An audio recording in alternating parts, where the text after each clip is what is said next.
Good afternoon. My name is Quarles van Ufford. I'm a PhD student at the Technical University of Denmark in the group for Health, Bioinformatics and Personalized Medicine. And today I would like to present my poster entitled Evaluation of the Predictive Value of NanoString Data and Combined with Clinical Data for Recurrence in Colorectal Cancer. I would like to start by briefly introducing colorectal cancer. Colorectal cancer is one of the most common and deadly types of cancer. It is the third most commonly diagnosed cancer worldwide and the second leading cause of cancer-related deaths. One of the reasons that this cancer is so deadly is that it is often asymptomatic in the early stages, leading to late diagnosis and limited treatment options. The most common treatment option in colorectal cancer is the surgical resection of the tumor and nearby tissues. This treatment may be paired with chemotherapy or radiation therapy, and the surgery is intended to be curative. However, approximately a third of patients experiences recurrence of the cancer, and this recurrence can be after a few weeks or even after a few years. And one of the still unanswered questions about colorectal cancer is who is experiencing these recurrences. And this leads us to the aim of the project, which is to predict colorectal cancer recurrence. In this project, we are aiming to do this with gene expression data from the NanoString encounter assay and clinical data that is routinely collected for colorectal cancer patients. The data that was used in this project was previously collected for another study by my coworker Rasmus. He collected tumor tissue samples from 220 colorectal cancer patients at the time of their primary surgery, and he then analyzed the samples with a NanoString panel that was relevant to oncology and immunology. After I received the data from Rasmus, I started with quality assurance checking following the NanoString guidelines. Next, I selected 187 patients who had information available about their recurrent status. Next, I wanted to select clinical variables that I wanted to use as my covariates for my analysis. And to do this, I compared the data for the recurrence and the non-recurrence groups using t-test and chi-squared tests. I selected the UICC stage, MMR status, and BMI to be included in the analyses. And finally, I split the data and I reserved 1/5 for model validation and 1/5 for model testing.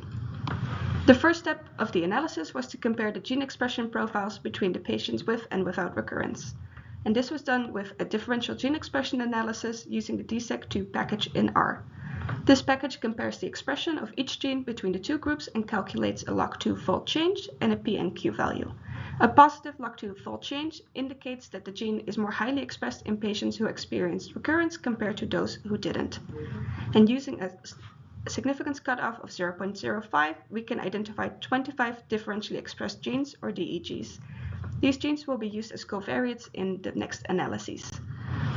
After finding the log2 fold change for each of the genes, we can rank the genes and do a gene set enrichment analysis. In this analysis, we are curious to see if genes in certain pathways tend to be up or down regulated in the recurrent samples compared to the non-recurrent samples. These results show the top, up, and down regulated biological processes in the data.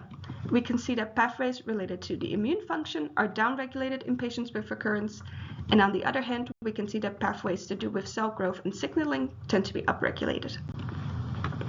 Now that we have selected some clinical features and genes of interest, we would like to see how well they distinguish between the patients with and without recurrence, and this can be visualized using a multi-factor analysis. This is a technique for dimensionality reduction, which is similar to the principal component analysis, but it has the additional benefit that it also works on categorical data. The informative value of the DEGs and the selected clinical variables was visualized here. And the first pane shows the DEGs, the second shows the clinical variables, and the third shows the combined set of data.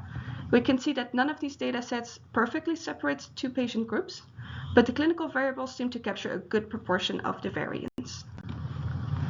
To evaluate the predictive value of the data, the selected features were used as covariates in a survival analysis, which was done with the survival package in R. The 25 DEGs and 3 clinical variables were first evaluated using a univariate Cox regression.